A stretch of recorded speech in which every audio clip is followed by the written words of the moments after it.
Hello everyone and welcome to another video. This time I thought about presenting some of the settings and the tools that I use in my day-to-day activity.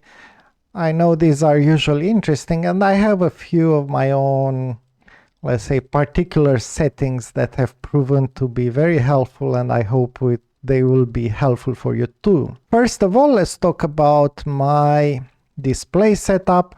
I like having a single display as large as I can. I like big displays, but I like the resolution to be full HD. I haven't tried 4K yet, but full HD seems to be fairly good for me. I know many people are using multiple displays. I find that it doesn't help me with focus. I focus better when I only have one display and I don't have to look like up, down, left, right. I like to look straight ahead, have a single display, but I like large displays. The second thing that would probably be interesting is how I use my display. There are many ways in which you can set up your desktop, but what I like to do is I like to use it as a tiling desktop. What I mean by this is very simply, I like to have only a few ways of using windows. I like to have windows that are full screen like this one with as little as possible. As you can see, I don't have the title bar because it's hidden.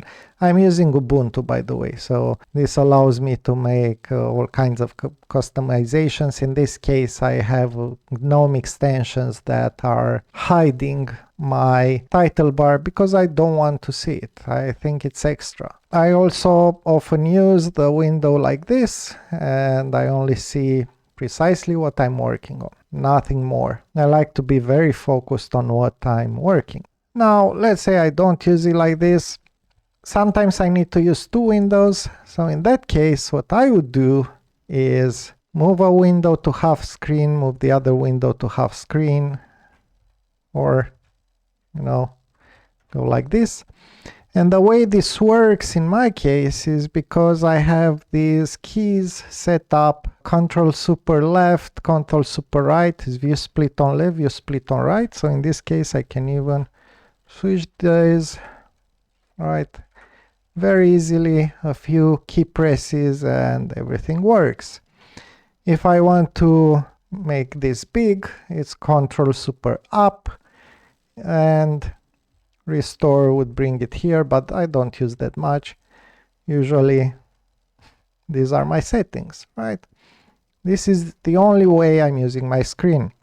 I can have one window or I can have two windows and nothing more. If I have more than these windows open at a certain point in time, something is wrong. All right, now of course sometimes I need to do things that relate to software development. In that case, I usually use my console. Sometimes I use an IDE, but I like to use my terminal. And my terminal is an application called Terminator. And why I like this? Because I can split it. I can split it horizontally, I can split it vertically. This is maximum I need, usually 4 of these, not more than that. Often I just need 3. Often this one is made very small and I can perhaps run the application here or run the tests, and here I have the tests, here I have the code, or any number of ways depending on how I feel that day. Let's see how this works. For example, if I'm going to try HTMX. This is a video series I'm working on which I'm learning HTMX. I can go here, I can split it. Now I also have set up, I split it first horizontally and then vertically. I also have a setup for these where it automatically opens in this directory and everything is there. But if you want in Terminator, you can also do, if you go to Preferences, you can also use broadcast key event tool. What this means is I can, for example, change directory in multiple windows at once, and I can do Alt-A, change directory, and then switch back to broadcast, Alt-O, and that works. But usually I've set up a profile that opens this automatically, and I don't need to think about it. In this case, let's say I have vmap.py, I have vimtest test unit.py, and I have these tests here, and perhaps I want to run the application here, and now the application is running. And now if I'm using Alt and arrows, it switches between the different splits. And now I can do, for example, make test, and this will start running the tests, and in this case it's end-to-end tests and unit tests, so it's now running the end-to-end tests, which are a bit slow, and you can see what's happening here. And if I want to make changes, of course I can make changes here. So as you can see, everything quite nicely. So if I need more than 2 windows, this is what I will use, because usually when I need more than 2 windows is because I need more windows for development. Another thing that you can see is that I have here my shell. Usually people use bash, and I used to use bash until very recently, but then I decided to switch to ZSH. And ZSH is really nice. It shows me, so it has plugins, so it shows me that I'm in a Git folder and what's going on there, on what branch I am. It allows me to go through with tab through auto-completion. So ZSH, highly recommended. I just started using it, but I'm really liking it. I also like the theme. It looks nicer as text. It's more readable than bash, at least based on the settings that I had. Now, another thing that you may have noticed is how I ran the tests. This is a Python application, but I still ran the test using make. And that may sound weird, but here's the thing. I am very tired of remembering this kind of commands. I mean, I could type them, we could probably use autocomplete to do that. Okay, fine. But why should I remember them? I don't want to. So because of that, what I have is, I have Makefile, and I'm using Makefiles to remember commands. So in this case, I can do make unit test, automatically completes, because make has the autocomplete with ZSH. It's built in, it works, it's quite cool. And I use this, for example, for Docker as well. I have these Makefiles, they just store the Docker commands. I don't want to remember those commands. So I have something like make Docker run, make Docker publish, and so on. You can see here a Makefile that contains all the things that I need. Make Docker build, make Docker clean image, make Docker run without AWS runtime, make Docker run, make Docker stop, make Docker publish, and so on. So this is how I can use Makefiles to, when I don't want to remember commands. Now you may have noticed that I'm using Vim. I like Vim for a few reasons. First of all, it's very fast. It will load instantly even the largest files, something that you cannot do with editors that are common, other types of editors. Of course, I'm pretty sure you can do that with Emacs, and Emacs is a good alternative. I just like Vim more. It fits my mindset more. Now, of course, Vim is a bit difficult to learn. It's notorious for its learning curve. However, it has a few distinct advantages. What I like is that it's very suited for the development mindset, because basically all the shortcuts that you learn are commands in the sense of programmer. You can write scripts or You can chain commands. Say, let's for example say I want to copy 4 lines. I do y for y, and what it means is copy 4 lines, and then I can paste those 4 lines. You can see they are pasted. I can now undo. For these kind of things, Vim is incredibly powerful. Now, of course, it's a bit weird to use, right? Because it has these modes. Now it's in normal mode. I cannot actually change anything in the file. I need to enter the insert mode to be able to write stuff. But once you understand what it can do, it is absolutely incredible. And you've noticed that a combination between Vim and Terminator or any other terminal that you can split, it's very, very powerful. You can basically have your own IDE that runs extremely fast, much faster than anything else. Vim also has a bunch of plugins. Let me show you my vimrc file. Oh, okay, we have some, this is the settings file for Vim. Now this is how we want to format text. This clipboard name plus is for being able to copy paste from the actual clipboard of the operating system. I don't want to see line numbers. And then what I have is a bunch of plugins, and one plugin from here is very interesting. It's called You Complete Me. This gives you semantic completion for code, and it helps a lot. And then of course you can have all kind of plugins for the different tools that you are using. Another one that I found very useful is NeoMake. And for Python you have AutoPep8 that checks your code and formats it according to the rules in PEP8. But of course it took me a while to learn Vim. But once I learned Vim, I understood something else, that I can use the Vim shortcuts in other places. So for example, I'm using Vim shortcuts here to navigate through a website. And all this is possible because I have this, let's see, this plugin called Vimium. This is the Firefox version, but it also has a Chrome version. And as you can see, you have here all kind of shortcuts. So you have scroll up, scroll down with JK, the usual shortcuts from Vim.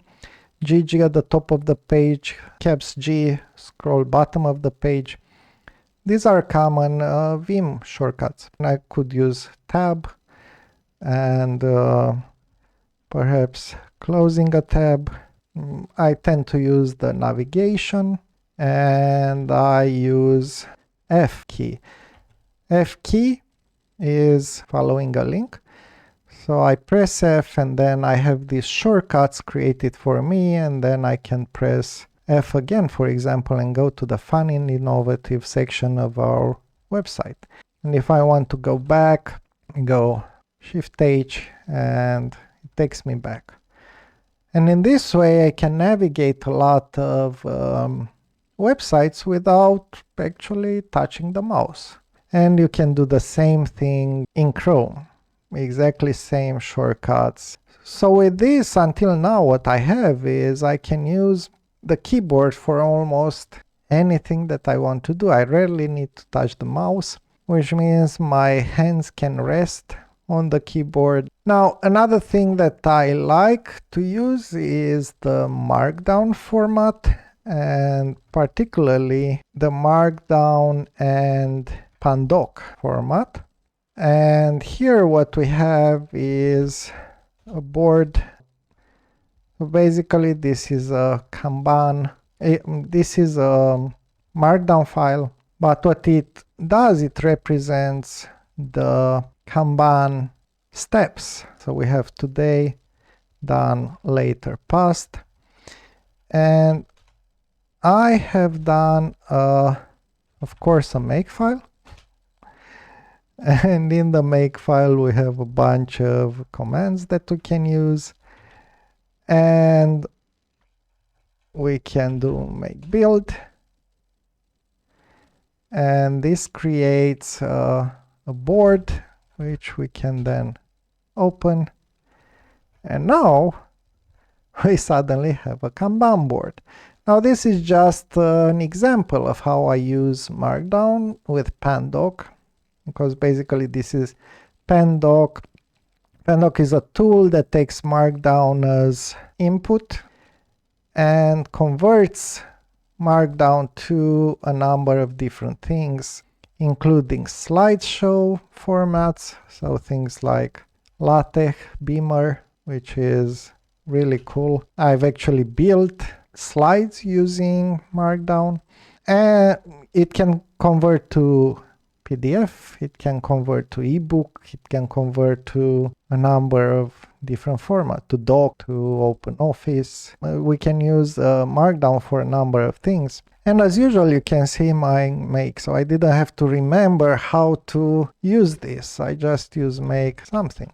This is an example of using Markdown, but then I also use Markdown to take notes. And I actually have two different tools that I like to use for Markdown. One is Ghostwriter. Ghostwriter is really cool because it has this nice look, and it also has, of course, it can use Pandoc to convert things, toggle live preview so I can see the preview, but I also have this nice distraction-free mode.